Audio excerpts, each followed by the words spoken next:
Fontaines D.C. romance album review. Let's chat about it. Hey friends, what's going on? John here from What's Spinning here tonight to chat about this latest album, the fourth album from Dublin-based post-punk band Fontaines D.C. One of the more interesting bands in modern alternative rock, and they have been since the build-up to their debut album Doggerel. I mean, the hype-up leading to this thing was really refreshing to see at the time, because the band just kept dropping great singles like Big, Liberty Bell, Too Real, as well as Boys in the Better Land, and these were all singles that I loved, and they came through with what I thought was a tremendous debut record. It was my follow-up for Album of the Year. Not only was it intense and wordy, but it was also youthful and thought-provoking. Now, I did like a lot of their A Hero's Death follow-up as well, even though I was shocked to see them release an album so close to their debut. And it was overall a much moodier and gloomier record, sometimes, at times, a little bit too moody and gloomy.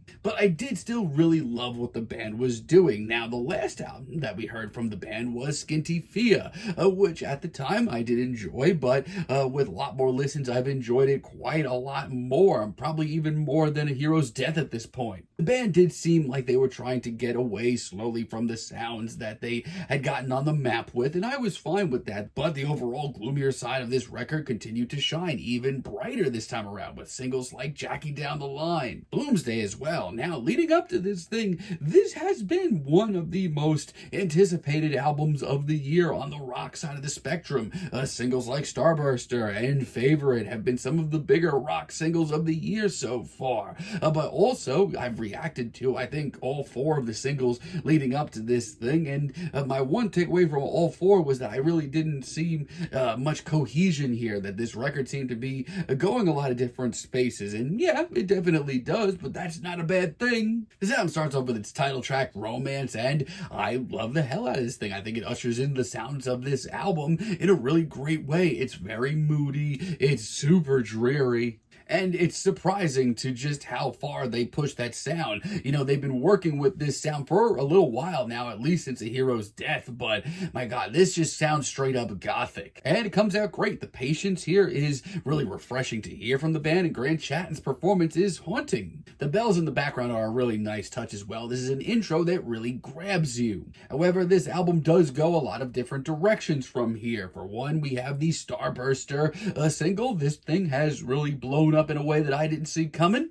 And my thoughts a few months ago on this single was that I really needed to sit with this track a little bit more, and I certainly have had the opportunity to do that. It's everywhere. And yeah, it has grown on me quite a bit. As a matter of fact, I do really love the overall very hyped sound to this track. The hook is also just so memorable. It really packs a punch. By the end, it's hypnotizing, really honestly mesmerizing in a weird way. I really love Here's the Thing as well. I've loved it since it dropped as a single. I love the wailing guitars once again, and Grant Chatton's performance, which is simply hypnotic, especially that chorus. It's honestly really a tasteful throwback that really does stick with you. The bass groove, the meditative hook, the wailing guitars, it all is just really instantaneous. They also continue to double down on the moodier side of their music with tracks like Desire. And that's not a bad thing. This track is very grandiose. It is very epic. It is very dramatic. And while from a distance it sounds pretty straightforward, it is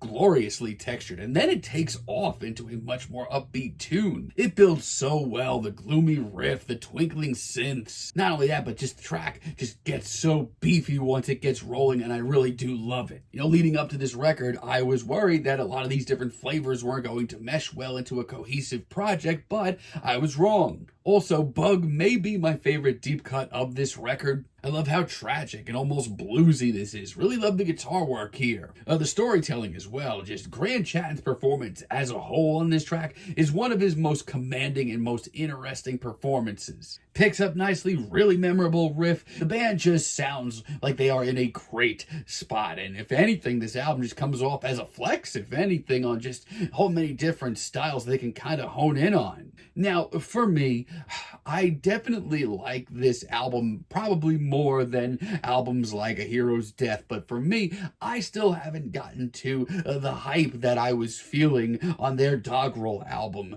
years ago. In the modern world, for me, I still think it's a really weak cut.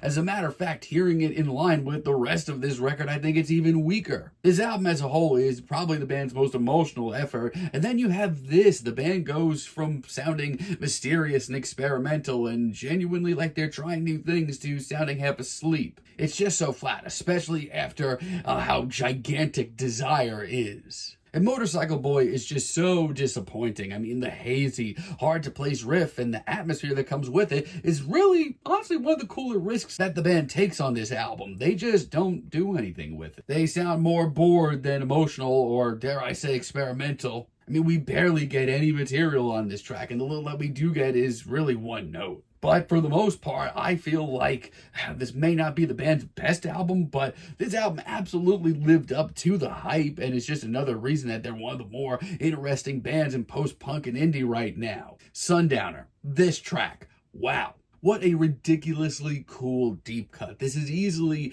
maybe my favorite track here. What a ridiculously cool deep cut. This is an old school, beefy, shoegaze-inspired track with a ton of feedback, and it might just be my favorite track on the album. It is so morbid, it is so hazy and hard to place.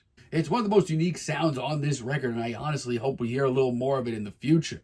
Horseness' The Whatness is one of the most tender and beautiful moments here. From a sheer beauty stance, look no further. Between the lapping guitars and Grand's incredibly emotional performance, this track is stunning. Death Kink, on the other hand, has a very bluesy and rusty and wiry sound that I really, really love. A lot of these singles and deep cuts on this record are just so incredibly instantaneous. This track is just so monolithic and hypnotizing and incredibly catchy. And Grand Chatton's performance, once again, is stunning. He has truly, with this album, cemented himself as one of the most interesting frontmen in rock right now. And favorite, as a finale, my thoughts honestly haven't really changed that much. It is just a really great throwback sounding breezy alternative rock tune. And yes, it sounds like a long lost classic. There's some nostalgia here, absolutely, but they perform the hell out of this. Not only that, but this chorus is one of the most memorable I've heard in any genre this year. So overall, I feel like this album definitely lived up to my expectations. I thought it was going to be one of the more interesting and straightforward and just really catchy rock records of the year,